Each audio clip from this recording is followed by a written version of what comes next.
Thailand একটি passport use করে 24 আওয়ার্সে। Bangkok পার্শ্ববর্তী দেশ, 24 ঘন্টায় সে যদি একটি পাসপোর্ট দিতে পারে, আমার দেশ কেন পারছে না? আমার দেশে এখন প্রত্যেকটা ব্যক্তির একটি স্মার্ট কার্ড আছে। তার মানে স্মার্ট কার্ডটি কি? আমার সম্পর্কে সমস্ত ডেটাটা আমার সরকারের কাছে গচ্ছিত আছে।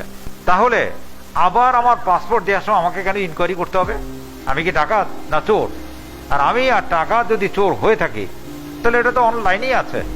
আপনি যখন আমার নামটি সার্চ করবেন, আমার নামে যদি কোনো মামলা থাকে, এটি লেখা থাকে, আপনি দিয়েন না আমাকে পাসপোর্ট, ইনকোয়ারি করেন। কিন্তু ঢালাওভাবে আমাকে সবাইকে কেন ইনকোয়ারি করতে হবে? তাহলে এই স্মার্ট কার্ডের ভ্যালুটি কোথায়?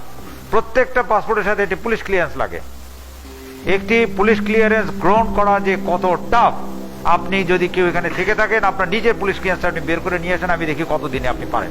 আমার নামে 4টা মামলা আছে এবং আমি 4টা হোটেলে ক্যাশ বাক্স ভেঙে টাকা চুরি করেছি। কিন্তু ওই থানার পরে কর্মকর্তা আমার কাছে গিয়েছিলেন, বলছে যে 4-5 বছর তো হয়ে গেল, আমরা মামলাটা ফাইনাল রিপোর্ট দিয়ে দিতে চাই। আমি তো খুব ভালো হয় এটা।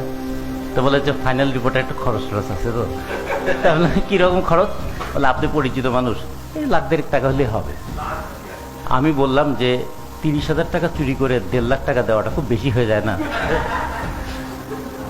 তো ফলে এখন মামলা থাকলে যদি পাসপোর্ট পাওয়ার সমস্যা হয়, তাহলে এইরকম কত মামলা যে আছে। আর এখন তো অজ্ঞাতনামা একটা বড় সমস্যা হয়েছে, যে ঘটনা ঘটাবে 3 জন, অজ্ঞাতনামা 100 জন। পাসপোর্ট করতে কেন মানুষের তদন্ত করতে হবে? সে বেঁচে আছে, এটাই তো যথেষ্ট। একটা মানুষ নাগরিক, সে একটা পাসপোর্ট করবে, এটা তার আইডেন্টিটি, এর জন্য আবার তদন্তের দরকার নেই। এক সময় চুরি ডাকাতি করে পালিয়ে যেত, এই জন্য তদন্ত করতে হতো। এখন দিস ইজ মাই প্রাইড, আমি বাংলাদেশের citizen, I have a passport. আমি যাই বা না যাই, এটা তো ইমিগ্রেশন যখন হবে, যখন আমি পার হব, তখন নিড টু এনকোয়ার। আমি একটা কার্ড পাবো, একটা পাসপোর্ট পাবো, এর জন্য আমাকে কেন, আমার যদি এনআইডি থাকে, তাহলে পাসপোর্ট পাওয়ার জন্য কেন আমাকে কি করতে হবে? এটা তো কোনো মিনিংলেস। আমি কোনো একদিন টাকা হলে বেড়াতে যাব, যেতে পারি না আমি, তাহলে আমার এই রাইটটাকে সকল নাগরিকেরই তো পাসপোর্ট থাকা দরকার। হঠাৎ আমি অসুস্থ হতে পারি, হঠাৎ আমার বেড়াতে যেতে ইচ্ছে হতে পারে, হঠাৎ আমার বিজনেস এনলার্জমেন্ট দরকার হতে পারে, চাকরি নিয়ে বিদেশ যেতে ইচ্ছে হতে পারে, পড়তে যেতে হতে পারে, সেমিনারে অংশ নিতে হতে পারে। তাহলে আমি নানা কারণে পাসপোর্ট ইজ এ টুল। আমাকে বিশ্ব ব্রহ্মাণ্ড ঘোরার জন্য পাসপোর্ট দরকার। নাগরিককে আগেই থমকে দেওয়ার কারণটা কি? এই পাসপোর্ট সহজ করতে পারলে আমাদের মনে হয় অনেক কিছু সহজ হয়ে যেতে পারে। থাইল্যান্ড একটি পাসপোর্ট ইউজ করে 24 আওয়ার্সে।